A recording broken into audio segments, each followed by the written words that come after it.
man and woman were celebrating their 30th wedding anniversary.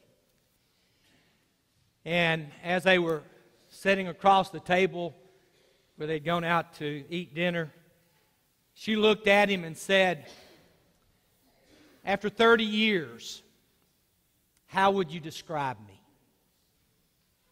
He looked at her, looked at her, looked at her, looked at her.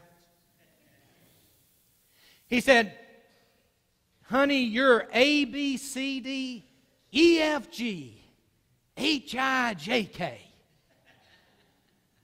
And he just stopped. And she said, "What in the world does that mean?" And he says, "A means you're adorable. B, beautiful. C, you're so cute. D, you're delightful. E, you're elegant. F, you're foxy. G, you're gorgeous. H, you're hot." And then he stopped. And she said, "Is that it?" And he said, "Yeah." She said, "What about IJK?" He said, "Oh, that stands for I'm just kidding."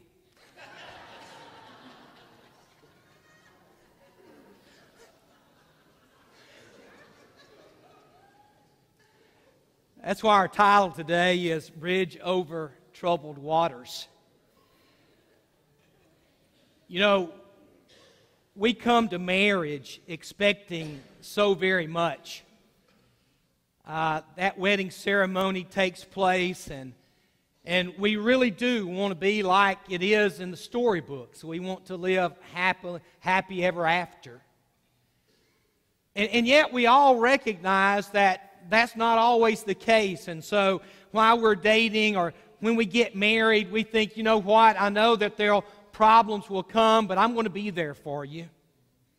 I'm going to be there for you. In fact, we say that in the wedding vows, you know, for richer or for poor, in sickness or in health. You know, we promise all of those things about being there for our spouse when the times get rough. The song, of course, for our title this morning is Simon and Garfunkel's song that you remember so well, 1970, I think it was, when they came out with that particular album. And you know, when you look at the words are just absolutely precious, and I think should describe the marriage relationship. When you're weary, feeling small, when tears are in your eyes, I will dry them all. I'm on your side when times get rough and friends just can't be found. Like a bridge over troubled waters, I will lay me down. Like a bridge over troubled waters, I will lay me down. When you're down and out, when you're on the street, when evening falls so hard, I will comfort you. I'll take your part when darkness comes and pain is all around. Like a bridge over troubled waters, I will lay me down. Like a bridge over troubled waters, I will lay me down. And I couldn't help, as I was looking at those words, especially the chorus there, I will lay me down. And Ray's already talked about it this morning with his devotional about the Good Shepherd. You know, it takes us back to the words of Jesus. Greater love has no one than this, that he lay his life down for his friends. And of course, if there's anyone who ought to be willing to lay their life down once we get past Jesus Christ, it should be our spouse. In fact, I'm convinced more than anything that God has designed marriage so that the spouse becomes the assistant of Jesus Christ. That God gives us that special person in our life in order to help us to become what God created us to be. This is a text that Chris used last week, and boy, Chris did such an awesome job last week, and I appreciate that so very much. But when you look at the text, I want you to just notice here in Peter's words, husbands in the same way be considerate as you live with your wives. This is taken from the NIV. And treat them with respect as the weaker partners And notice the next few words, as heirs with you of the gracious gift of life, so that nothing will hinder your prayers. I mean, when you begin to look at both Peter and then Paul, especially in Ephesians chapter 5, one of the things you see is that the Bible takes marriage and spiritualizes it. It says that there is something beside just marriage being for this life. Marriage is to prepare us to be like God is for the next life. And part of that process is something quite amazing. You know, I want to suggest that perhaps instead of saying marriage is intended to be happy ever after, instead of that, is it possible that God intended marriage to be holy ever after? I want to again recommend a book. There's a book out there called Sacred Marriage. It's probably the best book on marriage I've ever read, bar none. It's a fairly long book, almost 500 pages. But the subtitle is, What If Marriage Was Intended to Make Us Holy and Not Necessarily Happy? And I think that's what the Bible teaches, is that God created marriage to be an assistance to us in our walk with God. And because of that, we have to realize that marriage can only do what God intended marriage to do. You see, the world today chooses basically two different pathways when it comes to marriage. Secularists see marriage as that which is supposed to make us happy. That's what marriage is supposed to do. And of course, when we don't get happy, what do? We simply chunk it and we start all over again. Whereas Christians approach marriage very differently, or at least should. Marriage for us should be to make us holy. Now, hopefully in the process of making us holy, we will be happy. But sometimes that's a difficult pathway to follow. And what we have to realize is that marriage was never intended to do what only God Himself can do. Did you hear what I'm saying? I love June. I've been married over 30 years. And she's adorable and beautiful. Okay, I'm not going down that path. But June cannot be for me what only God can be. You see, I am convinced that Solomon had it dead on right when he said He has made everything beautiful in its time, and He has also set eternity in the hearts of men. In other words, there's something deep within us that longs for our Creator. And nothing in this world, money can't do it, power can't do it, not even people, as wonderful as the wife I have, can fill the hole that only God Himself can fill. Now, if we don't understand that, we're going to be disappointed in our marriages big time. Now, here's the thing I want you to think about. We all recognize that conflict is simply a part of marriage, about family life, affects us, the spouses, affects our children. When I start premarital counseling, one of the first things I tell a couple is that marriage is hard. It's hard. And the reason it's hard is because God is going to use that marriage relationship to shape each of the two spouses. Now, did you hear what I'm saying? God wants to use the marriage relationship to shape us. And therefore, conflict, when it comes, can send us one of two directions. Conflict can send us toward disaster, or conflict can drive us toward the Master. And I want to play off those two words this morning. I mean, is your marriage driving you toward disaster, or is your marriage leading you to the Master? And it all has to do with, not all, but a lot of it has to do with how we deal with this subject called conflict. Now, when I'm doing premarital counseling, one of the things I talk about is that there are certain things that we can do as spouses that will completely destroy our marriage relationships. I call them the atomic bombs of marriage. If you've got your hand out, you'll see you've got some little blocks there in the middle of the page that's got dynamite around them. I want you to fill those in. By the way, eternity is the blank there at the bottom of the page.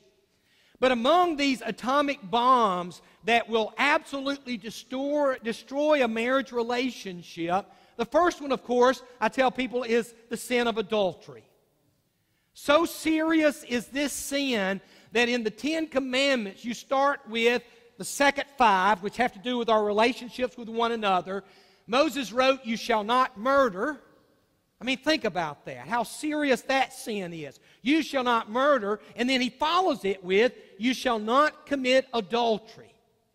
Why? Because murder is the taking of one's life. Adultery is the ripping out of one's heart. Now, you say, Leslie, does adultery have to destroy a marriage relationship? No. In fact, none of the three atomic bombs have to do it. But the question is not, will they do it? The question is, will the two spouses involved in the conflict seek a resolution from God as opposed to simply going to war with one another? And oftentimes, that's the problem. Many of you in here have felt this heartache. You know what it's like to have a spouse to turn their back upon you. And while you may have even been willing to reconcile, if they would have been willing, they never turned their face back towards you. I'm reminded of what Jeremiah writes. Jeremiah takes this marriage relationship and he applies it toward God. During the reign of King Josiah, the Lord said to me, notice what he says, "Have you seen what faithless Israel has done? She has gone up on every high hill, under every spreading tree, and has committed adultery there." Now the point is that Israel's gone to worship Baal, to worship Asheroth, to worship the gods of the Canaanites, turning her back on God. I thought that after she had done all this, she would return to me. But she did not. And her unfaithful sister Judah saw it. And notice what God says, "I gave faithless Israel her certificate of divorce and sent her away because of all of her adulteries." Now, was God willing to take Israel back? Absolutely. But Israel wouldn't come back. And that's so true in so many marriages today, is that you'll have one of these atomic bombs to explode, and one partner's willing to say, "Let's work through it," but the other partner says, "No, I'm out of here." In addition to adultery is abuse. And we've all seen abuse. We've seen it on television. And you know, one of the things that Paul does in Ephesians 5, again, one of those texts that takes marriage and crafts it in a spiritual way, he says, listen, in the same way, husbands ought to love their wives as their own body. And then Paul just kind of lays it out in common sense. He who loves his wife loves himself. After all, no one ever hated his own body. I mean, Paul is saying, listen, who would go and take a baseball bat and just start beating himself with it? You know, who would take himself and just run into a wall to hurt himself? Why would you do it to your spouse? And whether this abuse is physical abuse or whether it is emotional and verbal abuse, it has the same, in many ways, devastating effect as adultery does. It rips our hearts out. And God says it shouldn't be. And then the third, and each one of these atomic bombs start with the letter A. A, you got adultery, you got abuse, and then the third one is addiction. And addiction, and I want to use a definition of addiction. This is a clinical definition, but I think it explains why it's such a problem. Addiction, the statement declares, is a bio, psycho, socio, spiritual illness. Notice how complicated it is. Characterized by A, damaged decision-making, and by B, persistent risk and reoccurrence of relapse. The unambiguous implications are that addicts have no control over their addictive behaviors, and that total abstinence is, for some addicts, an unrealistic goal of effective treatment. The point that counselors make is that the whole problem with addiction is that you're out of control. And whether it's alcohol or drugs or sexual addiction or addiction to money or pleasure, I mean, it can be almost anything. When it takes control of the individual, it'll eventually destroy the marriage relationship as well.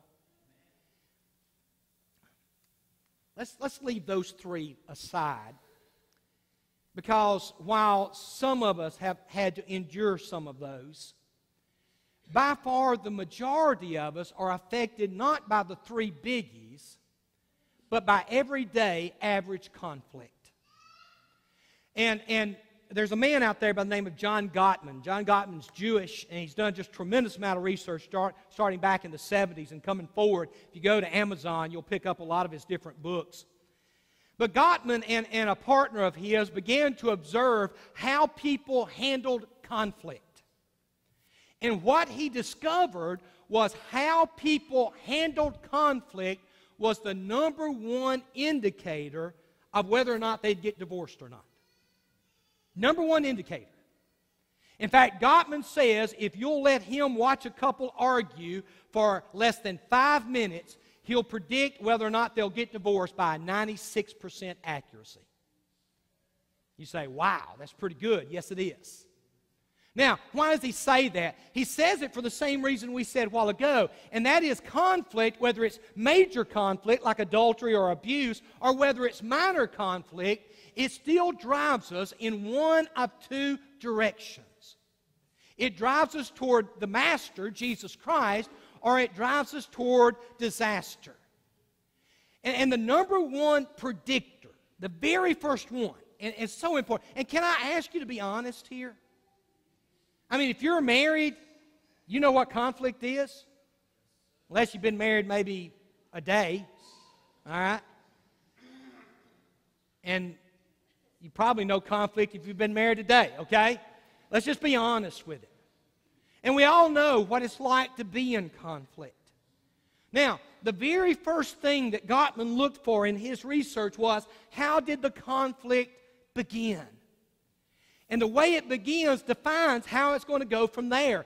For those who turn to the Master, the way conflict begins is by expressing a concern. Now, it took me probably, let's say June and I have been married 32 years. It took me 31 and a half years to figure this out, all right? Now, Ashley, I kind of figured it out several years ago. But I had to learn when June and I were in conflict that I had to phrase things from my perspective as a concern that I had. And I found that when I went to June, whatever the issue was, and I said, there's something bothering me. And I don't know how valid it is, but it's affecting me, and can I share it with you? I found that June was far more open to listening to me than if I approached it the way the disasters do. You see, the way they do it is through criticism. And you say, Leslie, what do you mean criticism? Well, it starts like this. Why in the world did you do that? I mean, you know. Or this way. You know, I thought when I would get home that you would have supper on the table. Obviously, you didn't think that was important, did you? And boy, here it goes, you know. Or you always get on to me for not picking up my shoes.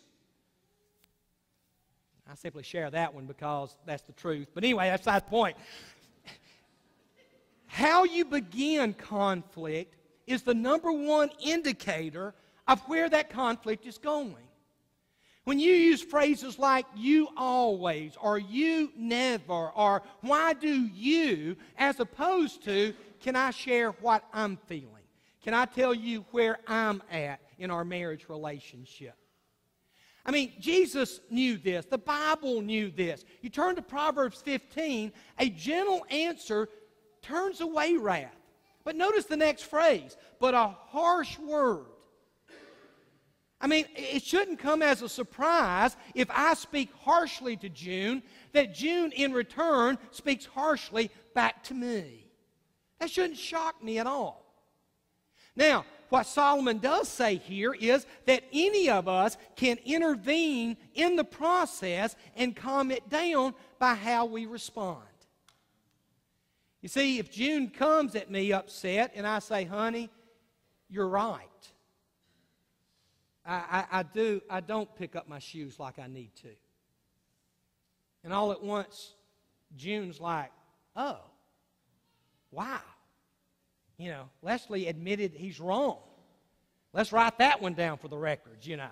I mean, how we respond affects where we go. The second issue is this. Do both parties want to address the real problem? In other words, when a conflict comes up in the marriage relationship and one party begins to share it, you know, how do you respond to that? Masters, validate the concern. In fact, June and I, one of the things that we do is that we schedule our fights now. Now, a lot of people don't believe that, but we do. We'll notice each other getting kind of irritable, and I'll say, what you doing tomorrow afternoon around 4? She'll say, I don't know, getting back from school. And I say, would you like to have a fight? She said, sure. And so we sit down at the table, and we fight. And the way we fight is we flip a coin, and whoever calls it correctly goes first or goes second, depending on how we set it up. And the other party has to sit there and can't say a word. They have to listen until the first party is through. And then when the first party finishes, the second party speaks. And then after both parties have spoken, we then say, are there any questions? And then we respond to the questions. And then after we get through saying that, June says, where do you want to eat at? And I said, let's go to Cracker Barrel. And it's good. Now, what are we doing? What we're trying to do is learn to validate one another. You see, because what typically happens instead of validation is that we become defensive. We immediately begin to throw up the defense shields. I mean, I walk in the door, I kick off my shoes, and June says, you never put your shoes where they're supposed to be. And then I respond by going, I don't know why you care. It's the only thing you do around the house. Right? And then June says, well, it wouldn't hurt you a little bit to help out around the house every now and then. And then I go, you know, and y'all see what's happening there. I mean, we're simply escalating it. I remember back when I was in college, I came home one weekend. My little brother came in the house. Mom was in the house. He walked in, and he kind of slammed the door a little hard. I don't think he was trying to do it. That's just what he did. And my mother immediately said, don't slam the door. And my brother fired back, I didn't slam the door. And Mama said, don't you talk like that at me. To which my brother said, you started it. Y'all see what's going on? I mean, it just keeps escalating. Instead of one of us saying, oh, I didn't mean to slam, I didn't know I slammed the door. I'm sorry. You know, oh, yeah, I do leave my shoes around. I'm sorry. Yeah, I did. I did fail to give you a hug when you needed one the other morning. I did forget your birthday. Wow, that's a big one, isn't it? You know? I did forget it was Valentine's Day, and I'm so sorry. And that leads us to, and well, let me throw out Scripture.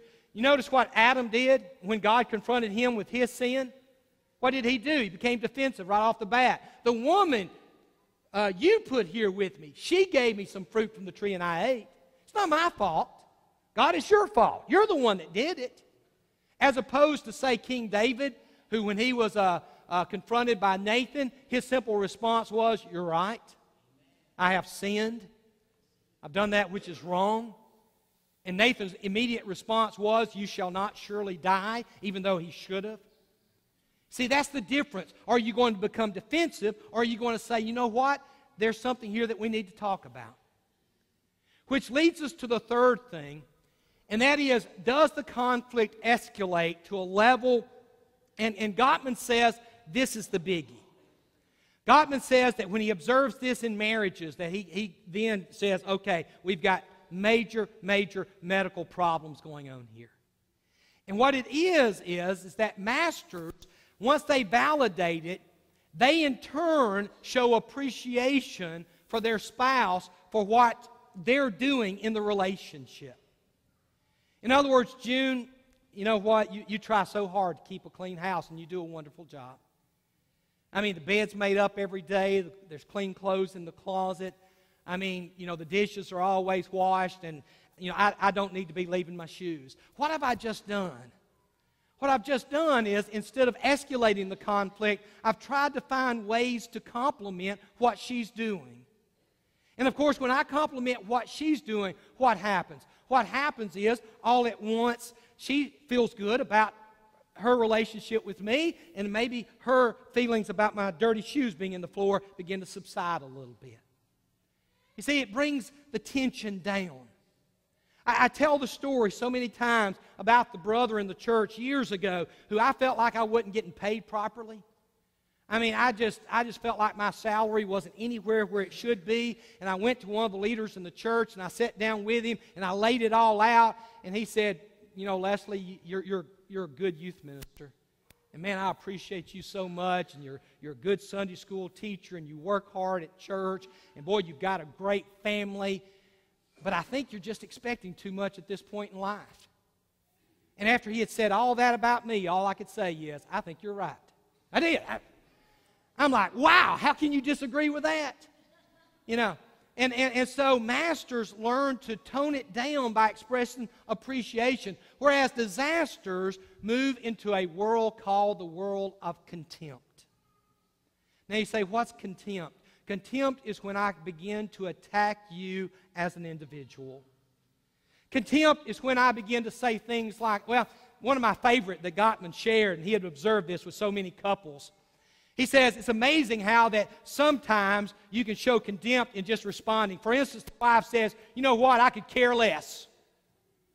And the husband says, honey, if you're going to say it right. It's not I could care less, it's I couldn't care less.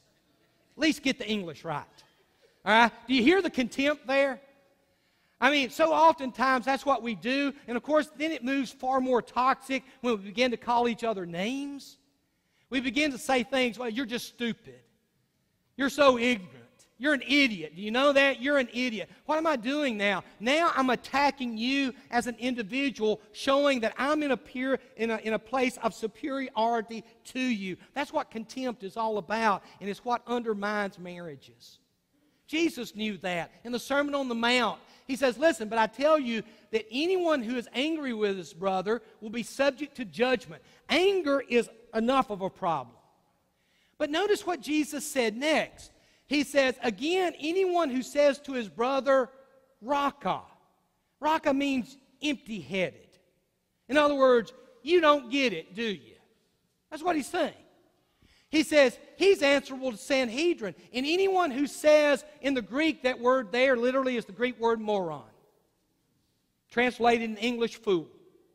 And he says, whoever says you fool will be in danger of the fire of hell. Why? Because what you've done is you've moved into the area of contempt. Notice the difference between what Jesus said about that and how Paul addressed the church at Corinth.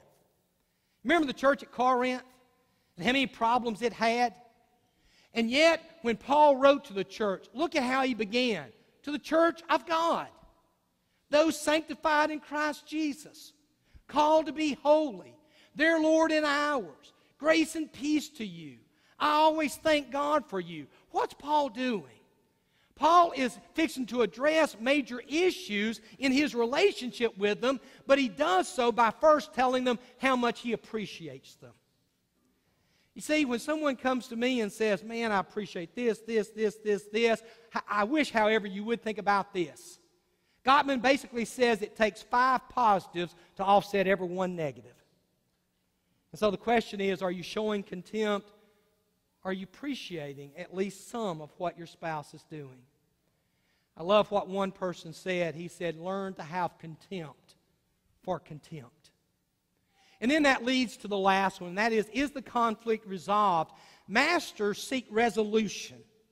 They try to ask, okay, what do we do in order to fix this? Whereas disasters become stonewallers. They become people, June comes in and June says, Leslie, you going to leave your dirty shoes there? And my immediate response is, well, are you not going to iron my handkerchiefs for me? What does that got to do with dirty shoes in the floor? That's the whole point. It's time to talk to something else. Or if you're a master of disaster, which I was when I first got married, you don't know the way I dealt with it. You going to leave those shoes there? I wouldn't even speak to her. I wouldn't even acknowledge her existence. And I would do that for hours. Hours and hours and hours and hours. Until one day I said to June, are you not going to cook me any supper?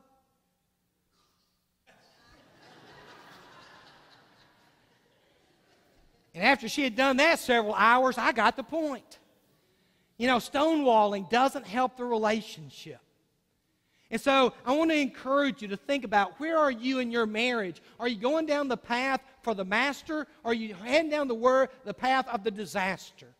And how you argue is going to determine that. And let me say a word, y'all. This is not just about spouses. This is about relationships at work, relationships with your kids, relationships with your siblings. These principles apply to every relationship that has conflict in it. How are you using it? Are you using it to become more like Jesus, or to become more like Satan? You know, Paul in Acts chapter 15, when they ran into the big controversy at Antioch, said, it's time to go to Jerusalem and to solve it. And that's exactly what they did. We need to learn from what the Bible teaches us about enduring conflict. All of us are going to endure it. Every single solitary one of us is going to face conflict at multiple points in our marriage relationship. And the question is simply this: are you hoping that your married life will be happy? If that's all you're shooting for, you'll probably never see the bridge come all the way down. But if you're willing to say holy, that's what it's all about. It's about me learning to act like Jesus Christ and to help my spouse. Notice the language there, to help my spouse. I hear people all the time say, well, I'll meet them 50-50. God never asked us to meet anywhere 50-50. When we needed help, you know where He met us? 100% of the way. And that's the example that Jesus Christ laid down for us. Bridge over troubled waters. That's what God created marriage to be. He created marriage to be a place where I could learn to deal with the issues of life in a healthy, godly way, and in the process, learn to love June, to seek oneness with her, and to seek to fulfill in our lives together the will of God and what He created us to be. I hope that's what your desire for your marriage is. If that's not what it is, get help. Get help. Whether it's going to a counselor, and there's some great counselors out there, whether it's sitting down with an elder or a friend and saying, what am I doing wrong? And notice the language there. What am I doing wrong? Not what is, my spouse doing wrong. What am I doing wrong? And what can I do to make this marriage what God wanted it to be, a true bridge over troubled waters? If this morning we can help you, whether it's in your marriage relationship, the number one thing you could do to make your marriage great is to make sure that you're walking with Jesus Christ. Number one on the list. And if you're not walking with Him today, why don't you start right now as together we stand and sing.